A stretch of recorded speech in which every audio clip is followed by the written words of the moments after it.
There it goes. All right. How's everyone doing today? Okay. Yeah. Hey, Robbie. Yeah. Okay. All right. So I had some people ask me about a couple different things. Did you guys happen to see my standing order set that I posted Yep. on there? Do any of you guys use standing orders by chance? Well, I know I don't because we don't do well, I don't do rounding, so I think that's more for you because you're more in detox. I work urgent care, behavioral health, Okay. urgent care. So, we just go off the cuff sometimes for the most part, especially when it comes to Suboxone. Okay. Yeah. So if you do end up working at like a detox facility or whatever, even like some like smaller hospital systems, I always recommend giving your nurses standing order sets. It just makes life so much easier. I mean, I don't know if you guys remember being nurses, but it was nice having those doctors that Yes. you had stuff in your back pocket, right? You had whatever it is, methocarbamol or Zofran or so like that's a sheet I use that has all the facilities I work at. I basically aggregate all the orders that I use at all the facilities, and I'll use a standing order sheet like that everywhere I go. So I hand them out, and basically anything on that order sheet, I'm okay with nurses starting. The only thing I ask, if you see on there, is if they're starting benzodiazepines or like opioids, like a Suboxone taper or something like that. I always want to call, before they start something like that. But all the other stuff on there, the trazodone, the methocarbamol, the Bentyl for the stomach, that stuff, like I don't want to be called a bunch of times. I know nurses don't want to call for stuff that is very, like really basic stuff. I mean, I remember, I would hate calling in the middle of the night for like really stupid orders, like somebody needs like a trazodone. Like I would hate stuff like that. So I always recommend having, your own kind of standing set orders so it can, like mine will say Robbie's standing order set, or I've had in one of the doctors I work with at the Meadows, he actually taught me that. I also have something called a doctor's board, which is very helpful too. So instead of nurses like calling and asking for certain things for certain patients at all times, if it's something that's not urgent, what I do is I have them write. I have a clipboard in the office, and then they'll write down the needs for the patient, and I'll come in the next day if I when I do my rounding, and I'll just put like okay or 50 milligram trazodone, or patients complaining of increased anxiety, around dinner time, and I'll just write on there, please give 50 milligrams hydroxyzine, whatever. So that's also another idea for people that work in more hospital situations. So I gave you guys all that. So the first question. So I see Lauren's question. I think I see Lauren in here too. How's it going, Lauren? Let's see. I live in a rural area and there are no comps to use.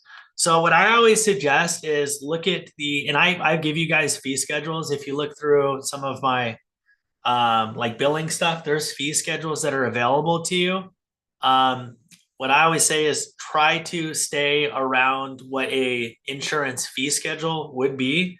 So for instance, for myself, if I have patients that just need refills of medications, usually I do them for 75 bucks. So that's what I charge. So that's my cash rate, a $75 med check. And if it is an evaluation, I do $150 for the evaluation. Um, so you can't advertise those prices if you are taking insurance, because if you're advertising those prices, insurance is going to say, well, why isn't your billable amount $150, right? So that's what we call a sliding scale. So a sliding scale is basically, hey, this person is, cash pay, their income is, and you can document it as such that you worked out an agreement based on whatever their income. Because if you're charging far less for cash appointments and you're taking insurance, you can run into some problems.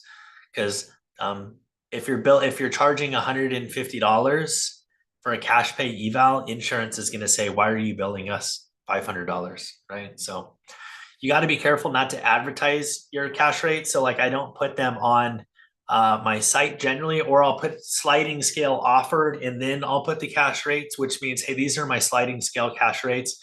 And I'm not going to put on there like what you have to make or anything like that. That's at your discretion. But generally, I like to stick with that. And who, let's see. And I don't know if have any of you guys been able to see like I post my contracted rates on there.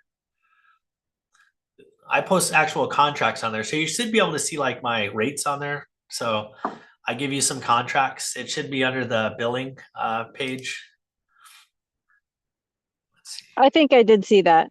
Yeah, so I give everyone access to, some of those contracts. And, I have a couple other students on here. Like, I don't know if Haley's here right now, but, I'm able to see because I helped her and I think I helped Sheila get a contract too. I don't know what Sheila's rates are. She hasn't sent me her contract, but everybody's region, the rates are a little different.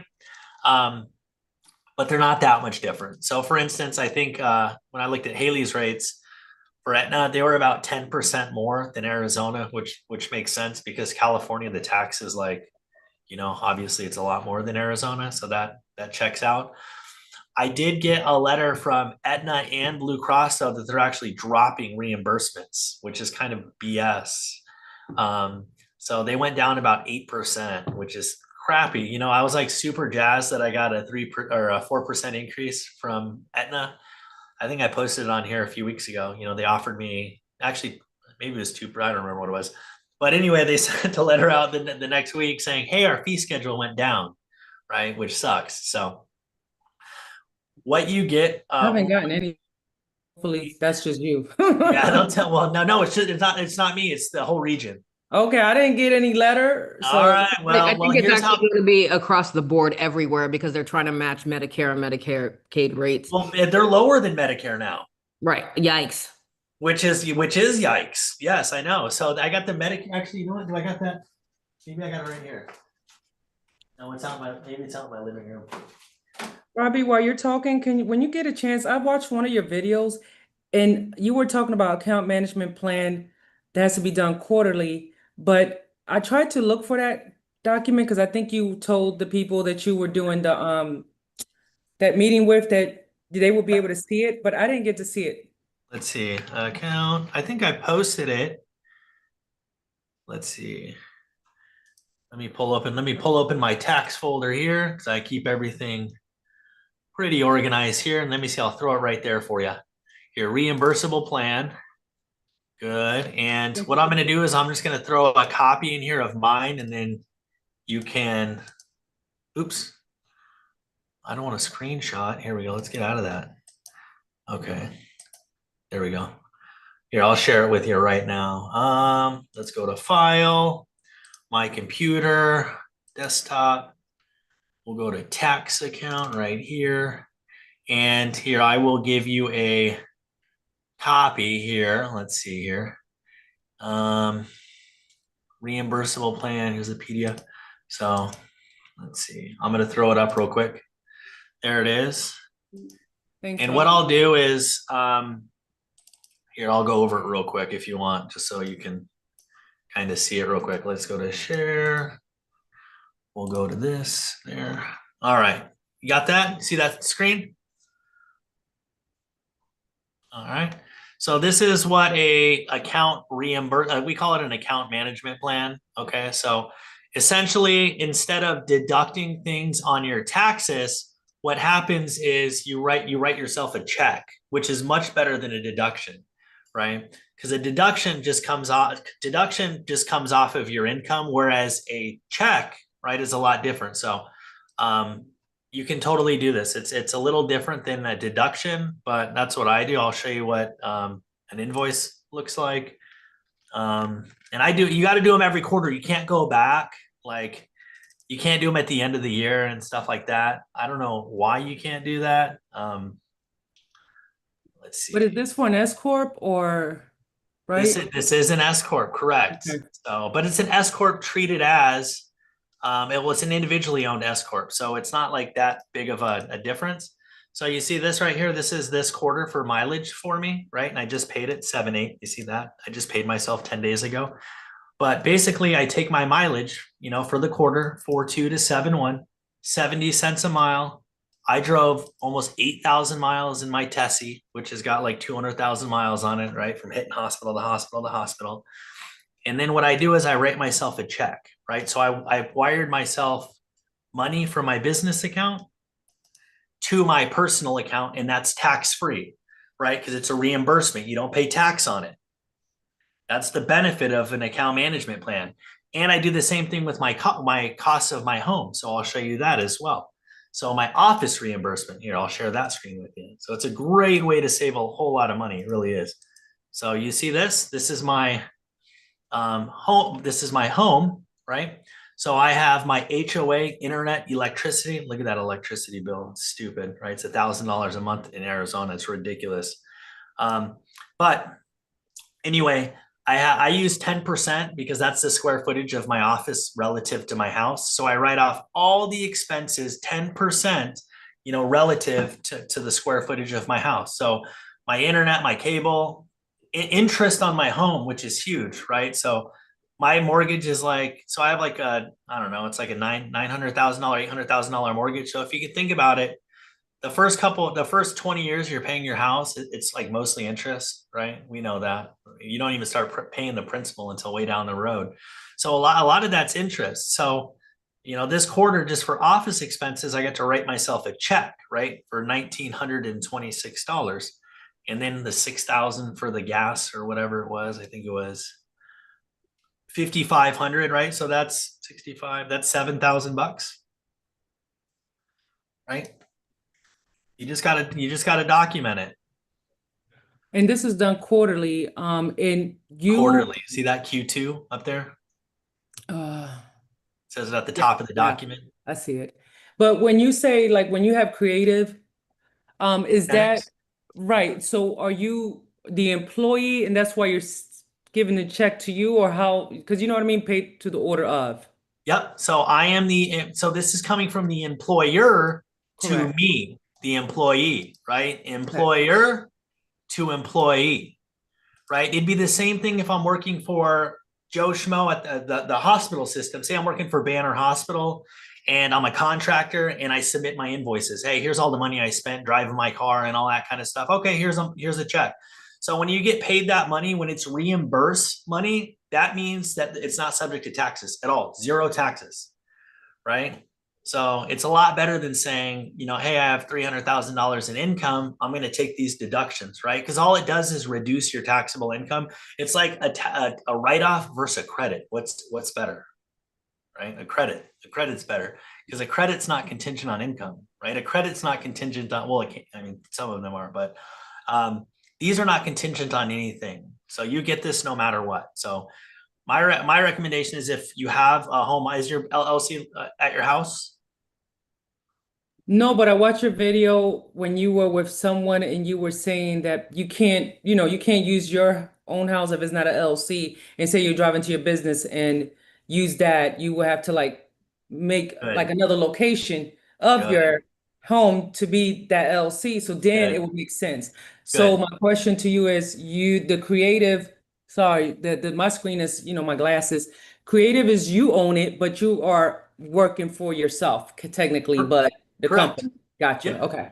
So in my and you're right. So if you don't have your LLC at your house, when you leave your house, it's not considered business mileage, right? That's considered commuting.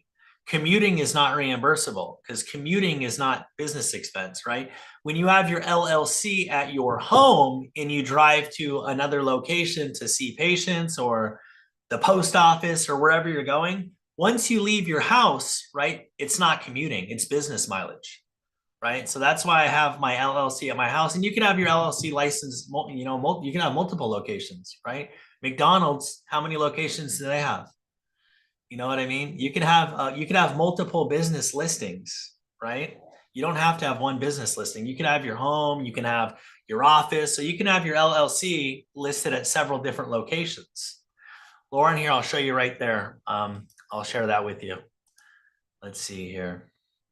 And while you're checking that for Lauren, when you say you can have your LLC at home, but let's say like my business is in a full practice state, but where I live is not. So with that being Doesn't said, can matter. I still okay. Doesn't matter. Yeah. Okay. So yeah, that does not matter. You can have your LLC. It doesn't matter what state it's in or anything like that. Here, Lauren, there you go. So you see, there's my mileage tracking right there. Have my Tesla right there. This is first quarter, right? So there's the odometer start, odometer end. And then I know how many miles each trip is. So I know where I'm driving every day. I know I'm driving to this place, that place, this place. So even if I don't write everything down, I know my trips. They don't change, right? So it's really easy for me to calculate, right? And then I'll show you my my office too, how I track that. Let's see here. I'll share that with you. Let's go to my office. So I don't know if you can see that, right? Here's the expenses, March, January, February, March. This is my electric bill, electric bill, electric bill. I know that's insane, right? 1248 for electric. And then I have my internet, right? And then I have my mortgage interest, which is deductible up to 750,000 on your first mortgage. So that's my ineligible mortgage interest and my eligible, right? Because I'm only eligible for up to 750. So almost 80% of my mortgage is eligible to write off. So 930,000 in mortgage, 750 is eligible under the IRS law. So that means that about 80% of my mortgage is eligible to be written off, 80% of my interest per quarter. So, there's the taxes I paid on my home. And then there's 10%. So that's the office usage, right? 10%, say my home's 4,000 square feet, 400 square feet is my office. So 10% is how much of all these expenses I get to write off, right? So, and then that's how I track that. So I have one for the next quarter too. I just keep it kind of running, right? So I got to plug those numbers in, boom, boom, boom, and then I'll be done, right? So I think that's what it was in April and May. And that's how I would track it for the year. And you take the taxes out yourself? Or Well, it's listed on your mortgage statement. oh, right? okay. I mean, I It'll thought it show. was like when you get that check from your job. No. Yeah, this is just home. These are Okay. just office expenditures. That's it. Got you. Okay. So I get to reimburse myself, right? And it's better too, because at the end of the year, instead of writing off your home interest on your itemized deduction for your taxes, what you get to do is you're writing yourself a check instead, right? So it's a lot better. I much rather write myself a check than write off income. It's much better. Same thing with the car I just bought, right? I just bought a Mercedes G-Wagon not that long ago, I would say a few months ago, and that's 100% deductible, 100%. So I can write off the entire car. So that's like $110,000 entire. That's entire write-off because How do you write off the whole car? it's over 6,000 pounds. That's the trick. Oh, okay, yeah, because then it's okay. Any vehicle that's over 6,000 pounds that is more than I think a 2-passenger, so 5-passenger, which is like everything, is and it's retroactive too with the new tax law. It's called bonus depreciation. You can write off the entire thing. Now remember, you can't sell it, right? Or you pay something called a recapture. So you can't buy it, write it off, and then sell it 3 years later. If you do that, you got to pay the taxes on it as if it were income. So that's a recapture, which, I had learned that the hard way. I thought, oh, cool, free, clear, sell my old car. And then no, it's like, no, you got to pay taxes on the $70,000 because you avoided taxes on it, which sucks. And then the new law that goes into effect next year with the new the extension of the Tax Cuts and Job Acts is home equity loans. Now, if you get a home equity loan, it doesn't have to be tied to the improvement of your residence anymore or buying a residence, which is really nice. So you're able to deduct that from your income regardless of how you use the funds, which is really helpful. Like if you have student loans and stuff like that, right? Because if you make more than, I think, $120,000, you can't write off student loan interest. So what you can do is use a HELOC to pay off your student loan, basically swap them out, and then you can write off your home equity interest, right? Because that's deductible regardless of how you use the funds. So you can do a little flip-flopping like that too. That's something that's a nice change that's coming down the pipe, because it sucks how they make you use your equity money for certain things. They shouldn't be able to tell you how to use your equity money. Any more questions on tax and finance stuff? I just wanted to ask Robbie, when you said it doesn't matter if you have your LLC in a different state, but don't you have to register it? So if I was to take the LLC that I have in Kansas now and add another location, which is Missouri, wouldn't I have to also pay the registration to the state? Yeah, it should be a one-time fee though, right? Isn't it like $75? I'm not doing it, but because It I had takes like, it literally, here, I'm gonna share a no, it's screen. just that I had started my LLC in Missouri and then I dissolved it because I realized that it would not benefit me because they're not a full practice and I was not getting a collaborating physician. Yeah. So then I transferred it all over to Kansas. I didn't even transfer, I had to start all over again. Because in the state of Missouri, I don't think they let you I think they don't let you like transfer it to a certain extent like some other states do. So I had to start over again. But I just wanted to just bring that to light because I was Yeah. like, I know that you have to have register your LLC. Now I do have LegalZoom, but once I heard one of your videos, I am going to cancel that because it's a scam. I get It it. literally takes, I can set up an LLC in 20 minutes and have it approved that day. Wow. Just go to your, like I do mine on my corporate commission website, and it literally, I can do it all in, like I have 6 if you look at my name, just because I use different LLCs for, different things to spread out liability. But yeah, I would open an LLC wherever you're at, whether it's in Kansas or wherever. And that way you get paid those mileage. So it's not considered commuting mileage. It's considered business mileage because you're leaving from your business location, right? A place of Another business. business. And remember, it's not those write-offs are not state specific. These are federal, right? So it's just more about having the LLC, there's more semantics. It's not really like, it's federal taxes. It's And you could consider like, for example, if I do my LLC in Missouri, because I would not be practicing, but you could kind of consider like your administrative. facility.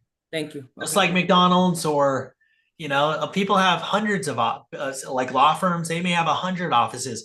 I know. So I don't know if you know, have you guys heard of like A1 garage doors? Like I know, some people, the owners and stuff like that. And he was giving me a course on like marketing and stuff like that in GMBs, Google My Business. And he will rent out offices just vacant, just so we can have Google My Business locations there, right? He won't even run an office there because they use it for tax advantages. So, if they have 2 or 3 sales from that office, that's $400 a month, it's worth it to them. So they have thousands of offices that are just vacant just to have GMBs, Google My Business, thousands of them, which is crazy to think about. But, the math actually makes sense. It's pretty wild, but yeah. So that's why some people do it too. You have the SEO as well. And I have another question too, Robbie. So Go ahead. I don't generate enough income, so I can't even keep up with like any kind of tax payment quarterly. Yeah. So with that app that you were talking about, Roll, would that be something that could be helpful for me still, even though I don't generate enough income? And the reason why is because I don't do enough advertising. It's just, but at the same time, my taxes this year was out of control. So now I'm like, shit. So Yeah, I you just want to gotta, make sure that I pay my taxes. so what I do is, so I pay myself, I have my S Corp set up and I pay myself as a W-2 employee.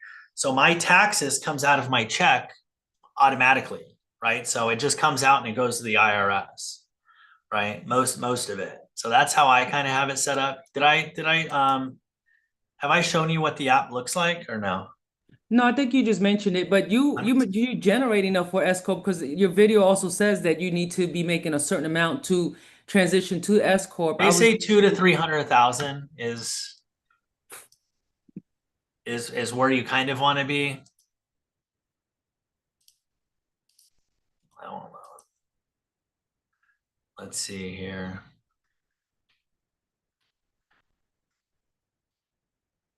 Because I mean, the crappy thing about being a sole proprietor and not an S Corp is you got to pay that 15.2% self-employment tax too. That sucks, right? As an S Corp, you don't need to pay all of that. You pay a lot less. Let me log in, but Yeah. So, but that app will help you whether you're a contractor or whether you're a W-2 employee. So you don't have to be an S corp to use it. I mean, you could be a Okay. 1099 and use it too, and it'll still you can still I believe you can still make tax payments as well from it. I like it just because it's really simple. ADP has been around forever. I use it to pay my kids, pay myself.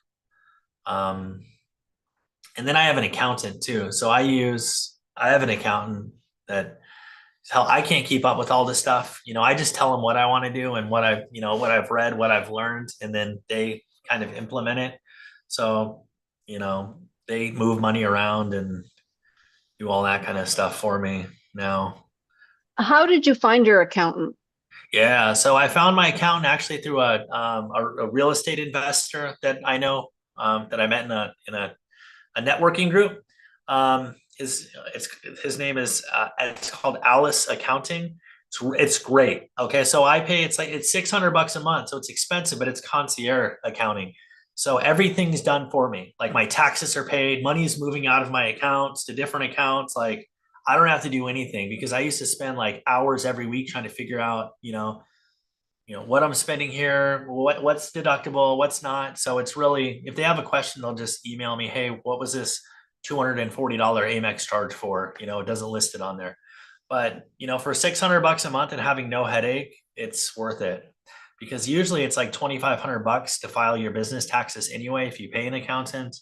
And then you're paying like maybe $300 a month for a larger accounting firm. So it's almost the same price. And it's tax deductible too. Just like if you sign up for my school like thing, that's tax deductible, right? That's continuing education. Technically, it's a business expense. All that stuff is deductible. But yeah, I met him through a real estate investor. What else on here? Does anyone got any more questions about finance and stuff like that? If not, I'm going to keep moving through the questions on here. All right, I have here, I'll post the question so we can post it in the box here. All right, so Amanda asked, I'm licensed in 2 states, but I can only do cash pay outside my home state because I wasn't sure if my insurance credentials from state to state. So that's actually a really good question. And I don't know if there's a perfect answer to this. I know when I went to credential add Aetna to Vermont, because I'm licensed in Vermont, Virginia, then in Arizona, all I did was sent them that I wanted to be credentialed there or whatever, and they just said that okay, everything will be through it goes by where you're located when you see the patient. So even though I see patients in Vermont and Virginia and it's like East Coast, so it should pay higher, it does. I've seen the fee schedule.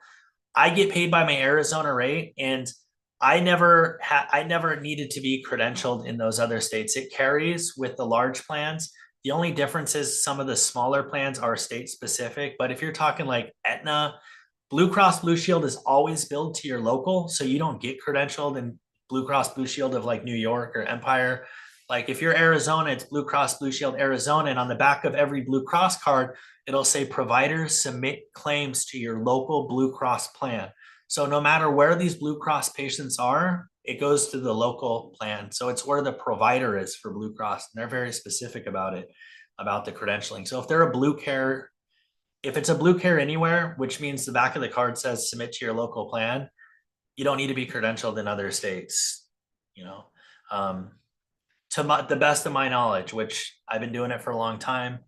But again, that's what I've been doing. So I've submitted insurance claims in, I think, I'm licensed in 6 states, and I've never not got paid on a claim. So in Cigna, right, you look at the payer IDs, we have Cigna, that's like 62308. We have Aetna, that's like 67620.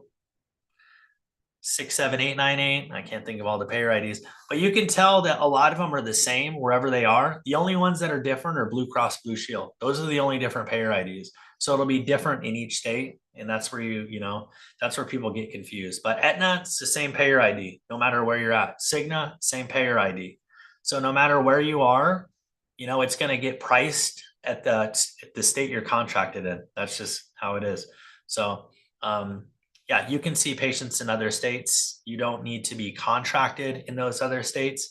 If you're credentialed, that's good enough. That means that you meet the insurance carriers minimum liability and requirements, and your license. You have a full license to practice in that state. So the credentialing requirements aren't going to be different for Aetna in New Mexico from Aetna in Arizona. That doesn't make any sense, right? They're going to be the same in every state because they go by your licensure basically. So you got to have all the the DEA number, all that. And somebody asked about DEA numbers too. For right now, your DEA number we're still under the public health emergency technically. So your DEA number for the state you're in is still good in all the states as long as they don't have state specific requirements. I know in Vermont and Colorado, you're still able to prescribe across state lines with your home state DEA number. You don't have to have a DEA number, a new DEA number in that state. I know New Hampshire, and there's a couple other ones where you have to actually have a DEA number in that state. So you'd have to have some kind of location or a way to, get a location on there. So whether you have a colleague that works there that you may be able to use the location is only important for dispensing, right? I don't know why they make it such a big deal for writing. It should be different, but dispensing is why they want you to have an address, which I don't know what NPs dispense controlled substances. Most providers don't like dispensing controlled substances, right? Like buy and bill ketamine or buy and bill Sublocade, right? You can do that.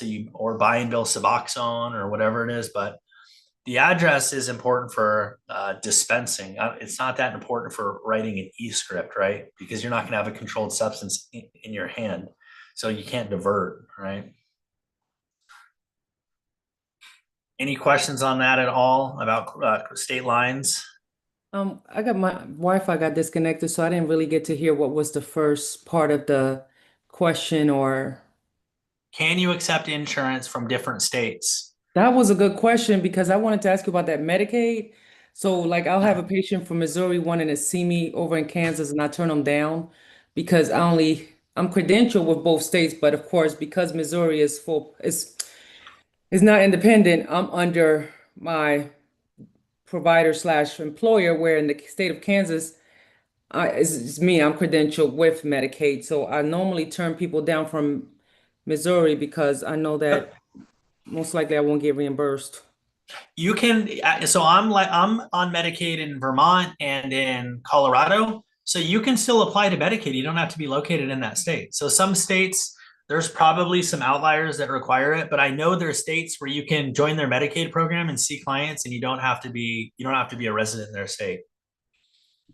So you can take Medicaid. You just got to register on their site, and it's you got to go to their Department of Health or whatever whatever their insurance. Like ours in Arizona is called Access. That's AHCCCS, and then some states like Vermont's Green Mountain, and different names in different states, but you can register to be a Medicaid provider. I'm pretty sure in most states, even if you don't live there. Well, I know that I'm in Kansas, I am credentialed with Medicaid, but in this Missouri, like I said, because it's you have to rely on a physician, I'm under them. I tried to apply, but they make it so hard because they say that you have to have a collaborating physician over here in the state of Missouri, so I just don't bother. Okay, well, that's fine too. If you, I mean, it is what it is. And is Missouri one of those states that's going full practice? I know there's some fighting going on. No, It's coming. over here. It's No, coming. but they're like the last for everything. I know, like I told you, Oklahoma pretty much just November is coming. So, and I'm over here in Kansas practicing. So Missouri, they're struggling. They're fighting for it, but they're really struggling. Yeah, And the I think the medical doctors board's are got really really a lot of fighting tooth power. and nail, Yeah. huh?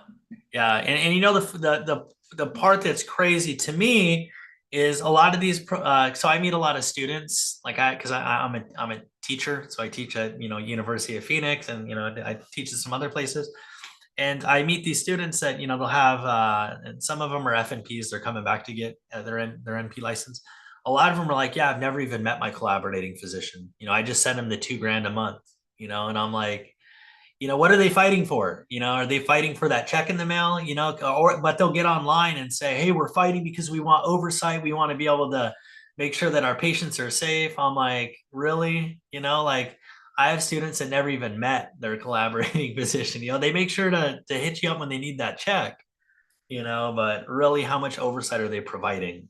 I think where I work, the psychiatrists get some kind of bonus on how many NPs are attached or they're overseen, even Four though is max, right? I think there's more over here.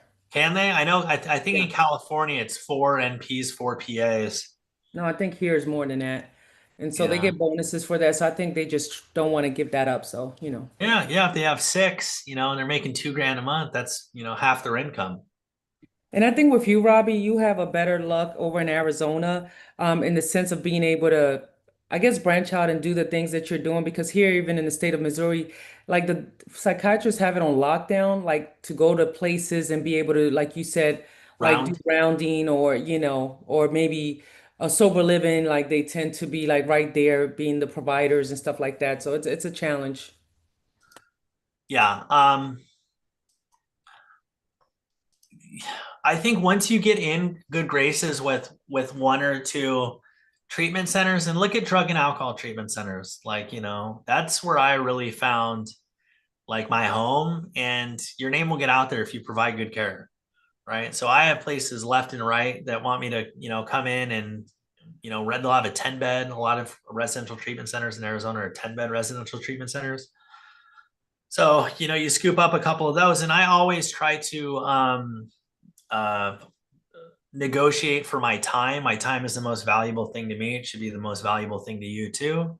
So always see if you can work out a deal where you'll take 1099 pay and you dictate when you come in, you dictate your schedule, and you just promise that you'll see the patients twice a week, or whatever the rule is at that facility. There's some facilities where the patients are on daily, right? So I tell the company, hey, I don't want a W-2 pay to be there from 9 to 5 with 12 patients. Like that doesn't make sense to me, because I can see 12 patients in 3 hours, right? Especially if they're stable and they're just daily follow-ups.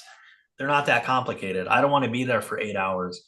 So I'll say, hey, instead of giving me 200,000 W-2 pay, give me 100,000 1099 pay, and I'll come in there and see the patients. I guarantee I'll see the patients as many times as they're supposed to be seen.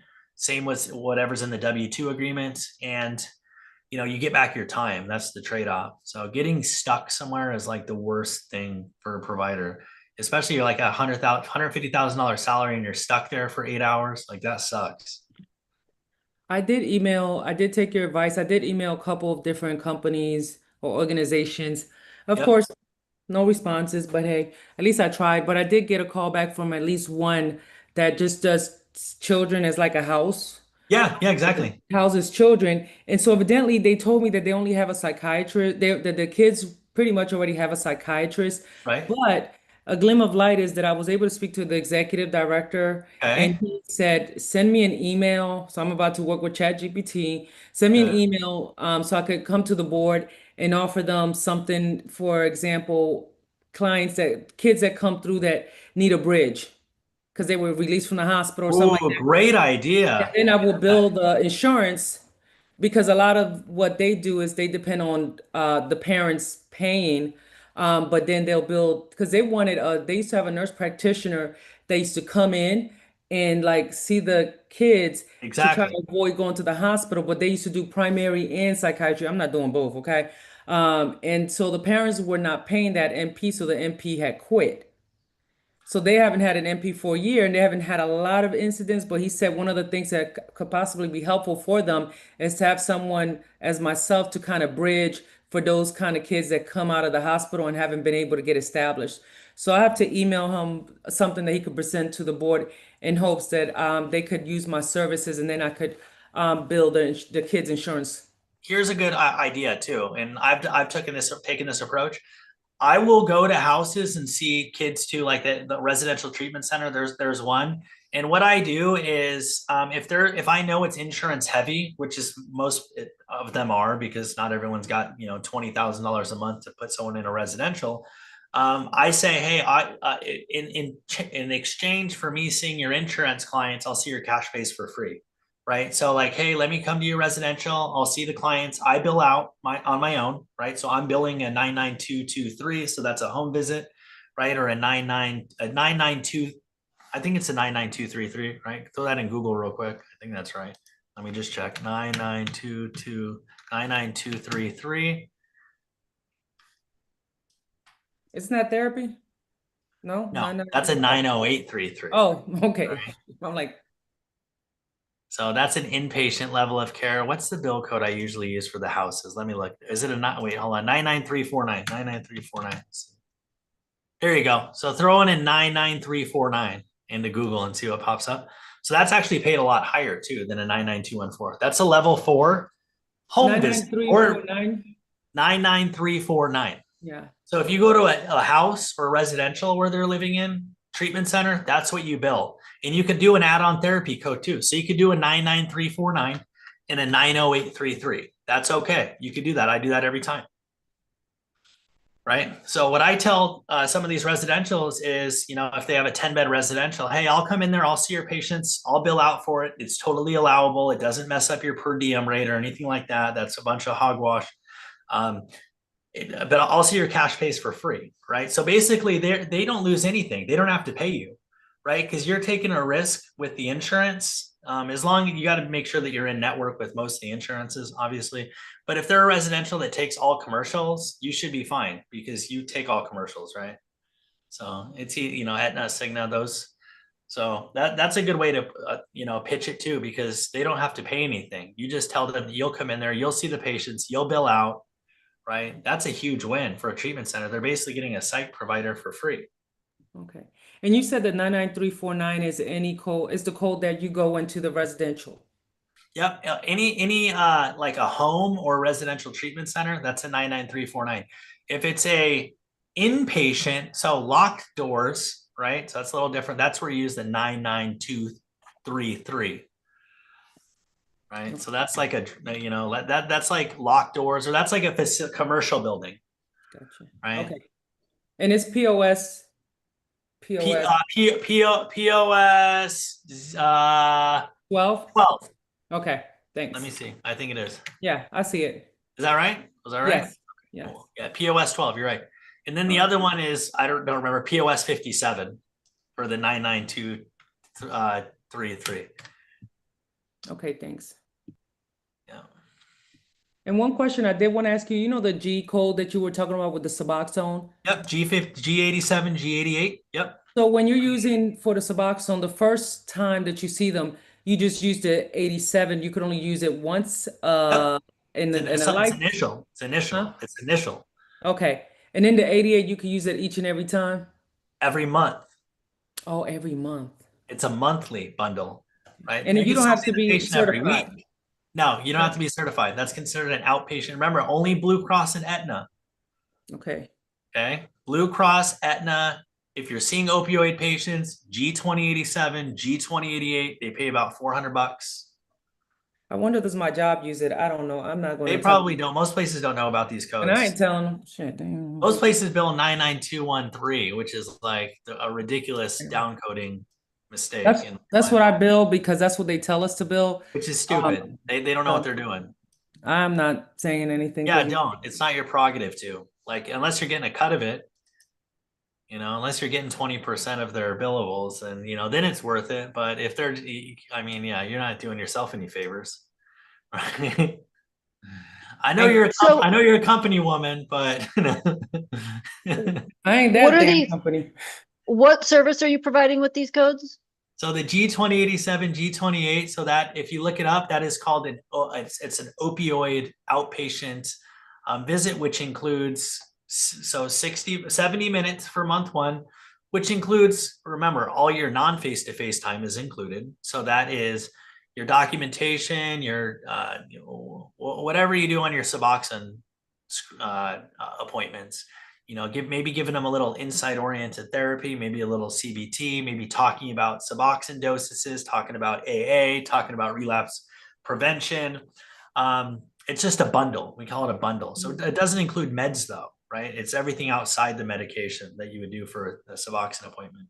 And you can combine that with a 99214. You can use those together.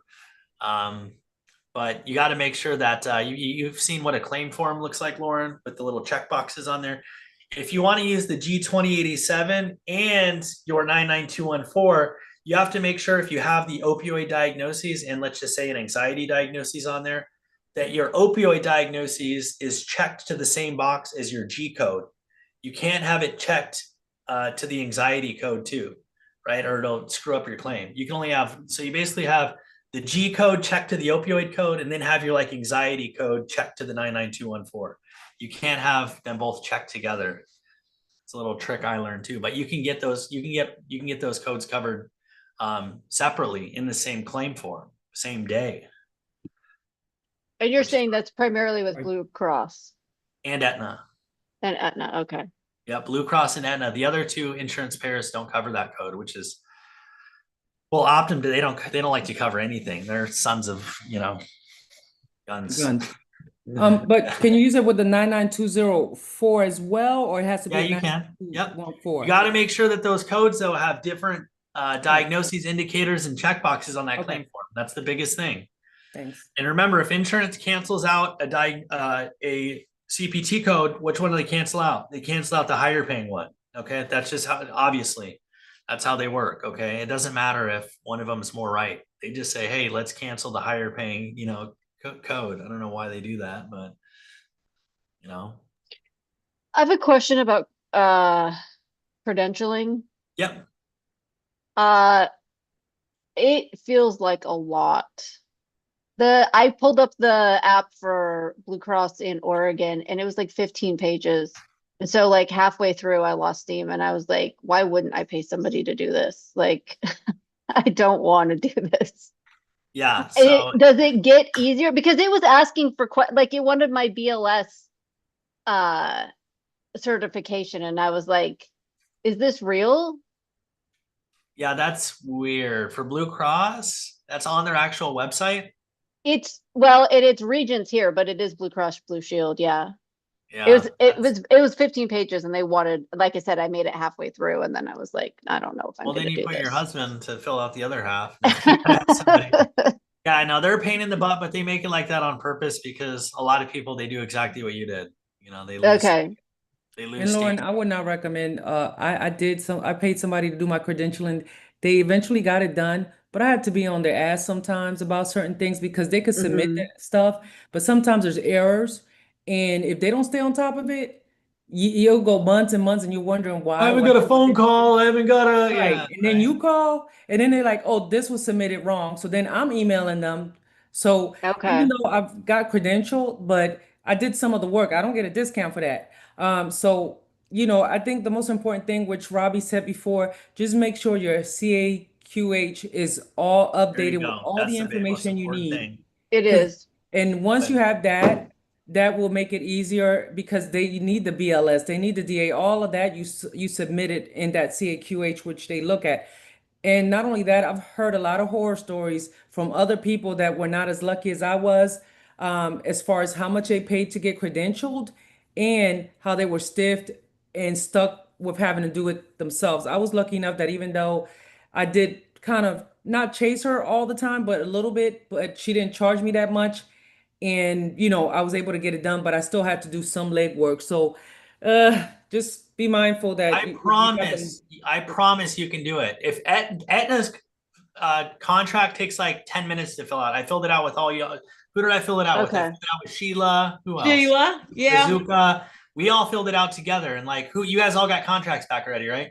In 1 week. Yeah. 1 week. Oh, okay. Bazooka got one back. Haley got one back. We all got contracts back already in a week with pay on there. And it took like 10 minutes. Lauren, I found that Blue Cross Blue Shield even for South Carolina, that's the worst one. Like it was worse than Medicaid. And Medicaid has already emailed me back. They asked for one more thing, but that's fine. At least I know they're working on my behalf. And I just did Medicaid the other day, Robbie. I think we talked, Thursday? Yep. It was just you and I. And so did you get my email, Robbie? I did. I sent that over to you tonight. I forgot. Oh, but I you do. did? Okay, yeah, you're with your contract. No, I didn't Yeah, look the at it Aetna yet, fee but that's schedule. great. Yeah, but Aetna they're working really fast. So if you know, and it was really quick. Robbie really walked us through it. You can get through that Okay. one really fast. I'll try that.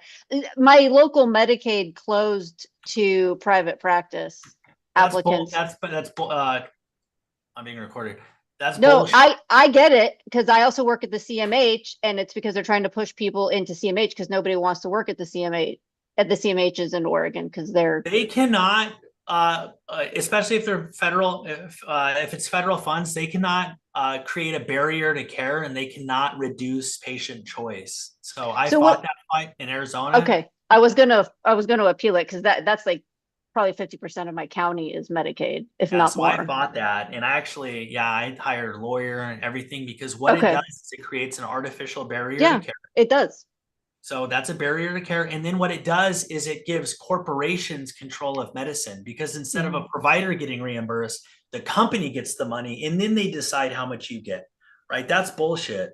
Like a provider should be able to get paid their own money if they do the work, right? It shouldn't have to have CMH or, Teros or whatever recovery get the money and then decide how much you get out of it, right? Yeah. And that's what they're doing. They're basically saying, hey, these 25 clinics or hospital systems, they get all the Medicaid contracts and they can open up as many treatment centers as they want. And they can hire 20 providers and the network will never be open to you because they keep expanding. Like that's not fair because you'll be pushed out forever. It took me, so I waited patiently for 6 years, them saying, hey, we're full. And then I would see these treatment centers pop up. I'm like, how the fuck do they take Medicaid? They keep telling me the network's closed. And then like I ended up just getting a lawyer involved and saying, hey, that you're creating an artificial barrier to care. It's anti-competitive, right? That you're letting these treatment centers expand all over the state, but you say, sorry, thanks, but no thanks. Our network is full. I got that letter for 5 years straight, which is complete bullshit. And I was going to sue them. I told them I wanted damages. And then the next day I got an email, welcome to the network. Yeah, there's no direct entry psychiatric services in my county. You have to go through somebody and be an established patient there and already have like primary care or some other type of service there. And so it is the total barrier. And I was hoping it would be easy to argue, but Lauren, at least where I you at? know I'm that sorry. somebody's done it. I'm in Oregon. I'm in Okay. rural Oregon. If you've heard of Tillamook cheese, that's where I live. All I heard was cheese. Okay. Yeah. Yeah. I'm trying, you know what? I'm trying to get somewhere rural too. So I'm going to try to reach out as far as I can in Kansas now that Robbie told me about, being able to use Blue Cross Blue Shield no matter where you are. Mhm. I was going to get credential in Arizona, Robbie, because I speak Spanish, but I just gave up on just like, I just get discouraged with all the fees that they want for a license and all that, Yeah, it sucks, the fingerprinting, and you got to go Yeah. to like a live scan, and yeah, they make it the way I interpret it is they make it complicated and difficult because they don't want individuals to do it. They want companies to control everything, which is just like me thinking, I don't know, maybe I tend to think the worst of people, especially like, big organizations, and they want to hoard everything. They want the contracts. They want to decide where the money goes. They don't like the fact that you get paid $200 a visit. They want to get paid $200 a visit and then give you 40, right? That's what they want to do. And I know because I pay my providers $50 a visit, $150 an hour, 3 visits an hour. But I tell them all, hey, here's what we bring in, and it's on they can see what comes in. And if you want to go do it yourself, freaking go do it. Like, more power to you. Some people like that, but I want them to know that, that's why there's a lot of barriers out there because corporations and hospitals know how profitable it is. They ain't stupid, right? They don't want to give up their cut. The doctors don't want to give up, just like the doctors don't want to give up their cut, right? No one wants to give up their cut, but more providers just want to interact directly with patients. They don't want to, work with the big clinics and stuff like that. Robbie, I have a So question. go ahead. Go ahead. So with all these reimbursement decreases, right? Uh-huh. And if you are going to get paid a percentage of what you bring in, do you just have to hustle more or just bill smarter? Yeah, so 5 or 6%, I can eat that. It's not going to hurt. I'm not going to change my provider's pay. So I would say, you know, if I really wanted to, I can add one more appointment slot Got per it. week, and it would make Oh. up for it. Okay, just one a week. Okay. On a week, yeah. Because if Another you're, thing that I was gonna say is, I was listening to my practice. They were all talking about like, hey, I don't, if we know someone can't pay, I don't want to bill them both things. And I was just like, so martyring yourself doesn't make any sense because I spent 20 years doing that in another profession, right? And I'm not for it. Like, I'm gonna be paid what Yep. it's worth, right? Yep. And so, does that make me a horrible human, or does that make No. me just smart? No, it may well, and it makes you smart because again, we're billing to the service provided, right? And if they want to cash pay and get a little bit of a discount, then that's fine. You can do that. But they can't do both. You can if a patient has Blue Cross Blue Shield and say Blue Cross Blue Shield says your contracted rate and they have a high deductible plan is $199 for an eval. Okay, let's just pretend. Well, let's call it $200 for an eval. Like that patient can either pay $200 and then $150 a visit until they meet their deductible, because whatever the contracted rate is, you have to charge them, right? You can't mess around with that. Or you can tell them, hey, I'm willing to let you pay cash. You can't bill it through your insurance, right? And they have that option with commercial. And I'll charge you $75 a visit and like whatever, $150 for the eval. So you can, and the benefit with that is the documentation requirements doesn't matter that much, right? You don't have to worry about the therapy codes being perfect. And then, a patient can text you for a refill and you can bill them for a refill. It's a lot smoother than insurance. I have a lot of patients that if they're on controlled substances, I do them monthly. So I'll have the patient text me, hey, I need a refill. And then, if it's within 3 months, I just send in the refill and I charge them $75, right? And then every 3 months I do a quick video visit, $75, right? And I have about 100 patients that I do that with. Okay. So don't feel bad about that. Don't be a sap. Cool. No. So $75 for a refill is what I charge. And if you're cash, you can text me, you can message me on the portal or text my business phone. You could text me, reach out to me on the portal, and I'll send them in for 3 months. A month 4, I'll have a quick video with you, and then we'll do 3 months again, and so on and so forth. And that's with all my patients on like Adderall and Suboxone. Yeah, and they're going to come back because they want that every month. For the psych eval, you charge $150, right? $150 for cash, and it does. You get a lot more leeway with the documentation, with the time. It could be a more focused eval. Like, hey, what are you here for? Anxiety. All right, well, let's really just talk about that, and then maybe hit a couple social history questions. But if you're doing one for insurance, right, you got to hit all the ROS, right, depression, and you got to go over every little thing, right? The cash, it's like a little more, hey, here's what I'm here for, and here's what I've done, and here's what I'm looking to do. Okay, that's a lot easier for me. I have a question. Yeah. So I signed up for Availity because you said to, but I don't understand what they do. Yeah, here, let me show you Availity real quick. Here, let me share my screen. And then I'm assuming this is gonna, because I also signed up for Simple Practice. I like things that work right out of the box. Like I want an Apple product. And so, which is why I signed up for your program. I just want somebody to tell me what to do. It's a lot easier like that, right? Yeah. Okay, here, I'll go to Availity real quick and I'll pull open like maybe my insurance policy or something like that. Let me log in. Availity. Let's see. I'll share screen. Here we go. Can you guys see my screen there?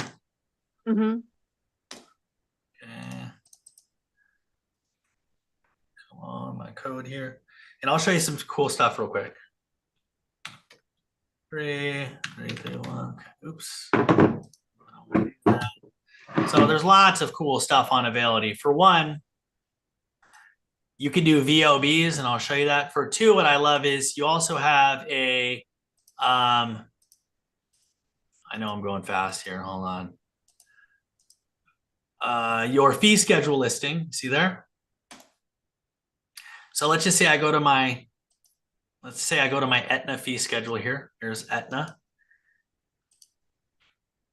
And I have see all these organizations I have access to, but we'll go to that. I know my Aetna PIN number is the I think it's that one.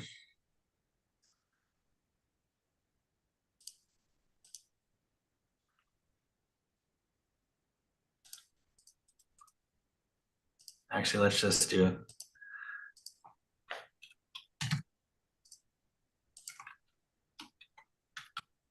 Oops.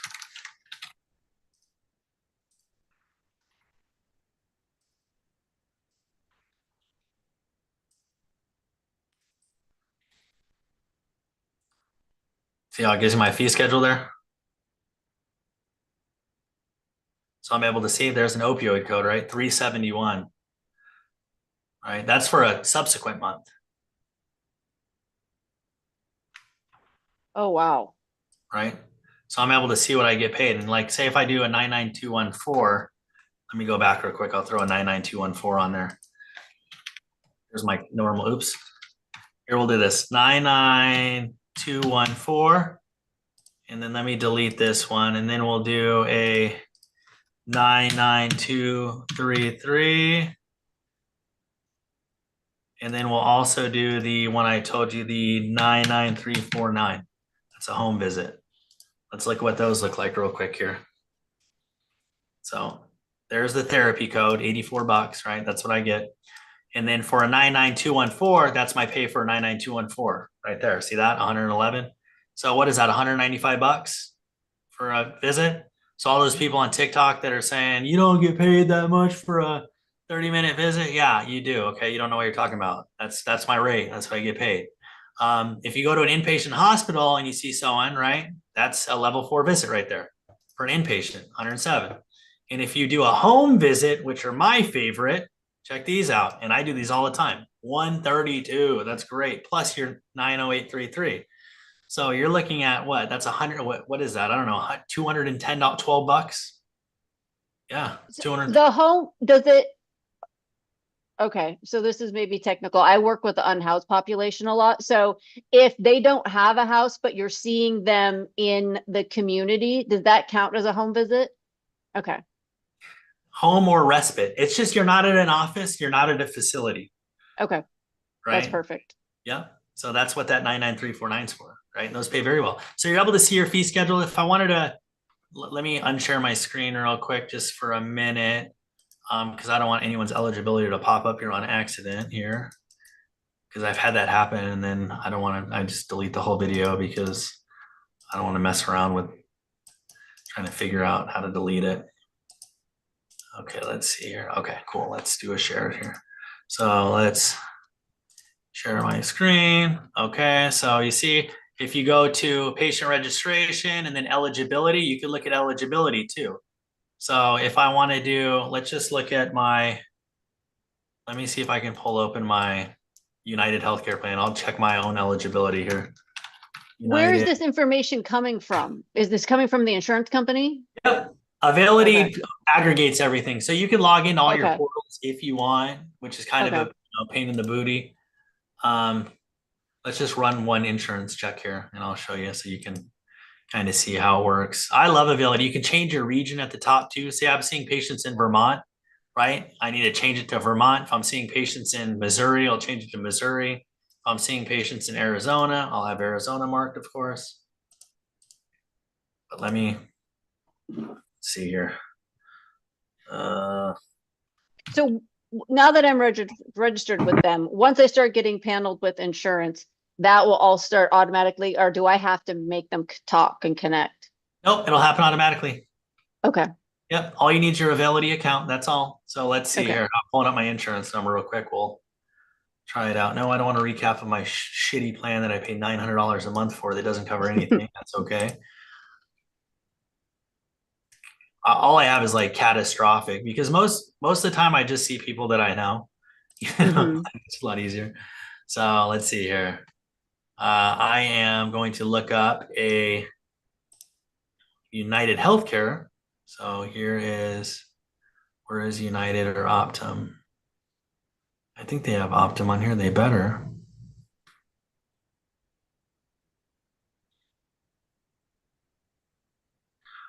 Sometimes they don't. Yeah. See, I use the portal a lot of it most of the times.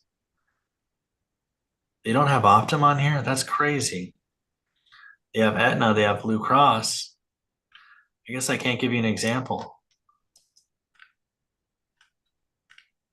That's ridiculous. They usually have most payers on here.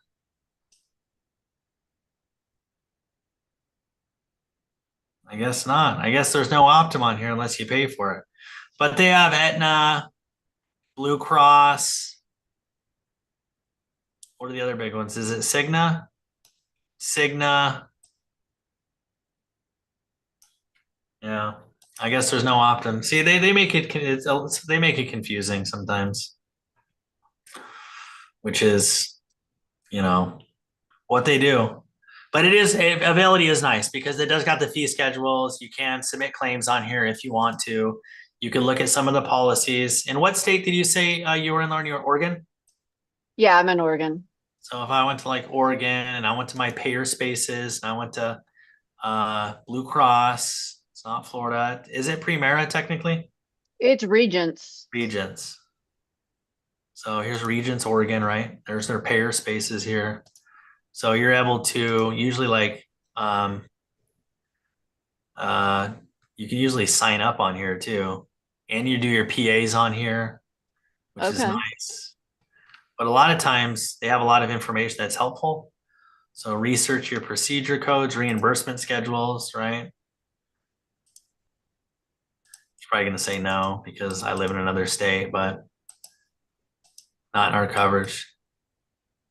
97005.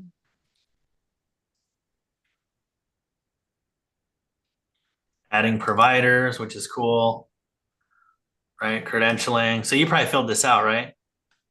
Yeah. Provider onboarding. That's probably what you did. Hopefully you didn't fill out the dentist one. No. Okay. All right. Well, any other questions? I'm going to wrap up today and I'll post the recording and then we can pick up where we left off. I didn't get to everyone's questions, but did a good out. This is just super general, but like, Yeah. after you started your private practice, how long did it take before you were like, oh, okay, this isn't like arduous? I still do that. No, I did. Now actually it's really easy. It took about a year of just struggling, like learning how to do all the forms. And then once I learned how to do everything on my own, you get very efficient though. Like the billing, you can see right away, okay, this is why this claim is denied. I forgot that stupid modifier, or I wonder like where I got to send this claim. This is like a weird one. This Blue Cross claim keeps getting rejected, and then you'll research it. And oh, happy birthday. Yeah. 1 year. If you do all this stuff yourself for 1 year, like you'll figure everything, most of it out. Okay. Promise. That's hopeful. That sounds good to me. I know you will. Yeah. And it's cool to know how you do it on your own because then you see how screwed you get by everyone else. That's good. I already thought I can't pay a biller. That's too much. That's too much off the top. So a biller, I know, like what they want, 8%. That's insane to me. Yeah. That's insane. 8%. I'm like, dude, all you do is click submit. Like if you're in network, that's all you do. They don't even check coverage for 8% in Oregon. What do they do? Just click submit? Yeah, that's it. I was like, oh, I think I can do that. Yeah, it's not hard to click submit. Yeah, I just got to make sure my 2 codes are on there. Like, and then the information's in there correctly and click submit. All right, guys, I will post the video. And then if you have any questions throughout the week, throw them in there. I try to answer as many questions as I can, but let's reconvene next week and we'll go over more stuff. Great. Thanks. Thank you.